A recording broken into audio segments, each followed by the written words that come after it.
అప్పుడప్పుడు ప్యాకెట్‌లో ఉండే బెల్లం అలాగే పాకం వచ్చేసి పాడైపోతూ ఉంటుంది కదా! అలాంటప్పుడు ఈ టిప్‌ని ఫాలో అవ్వండి. వాటిని ప్యాకెట్‌లోంచి తీసేసి బాగా కడుక్కొని పెట్టుకోవాలి.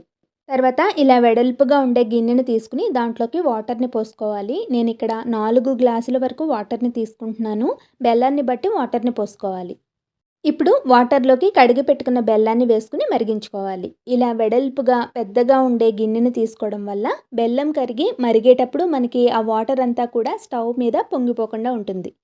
బెల్లం అంతా కూడా పూర్తిగా కరిగిన తర్వాత ఒకసారి ఇలా చెక్ చేసుకుంటే వేళ్ళకి పాకం లైట్‌గా అంటుకుంటూ ఉంటే సరిపోతుంది. ఇప్పుడు స్టవ్ ఫ్లేమ్‌ని ఆఫ్ చేసేసుకుని బెల్లం వాటర్ మరిగేటప్పుడు చుట్టూ పేరుకున్న డస్ట్‌ని మొత్తం తీసేసుకోవాలి. కొద్దిగా చల్లారిన తర్వాత ఈ వాటర్‌ని ఫిల్టర్ చేసుకుంటే దీంట్లో ఉండే చెత్త ఏదైనా ఉంటే తీసేసుకోవచ్చు. ఇది పూర్తిగా చల్లారిన తర్వాత పాకం కొంచెం దగ్గర పడుతుంది. దీన్ని ఫ్రిడ్జ్‌లో పెట్టుకుంటే ఎన్ని రోజులైనా కూడా పాడవదు. ఎప్పుడు కావాలనుకుంటే అప్పుడు వాడుకోవచ్చు.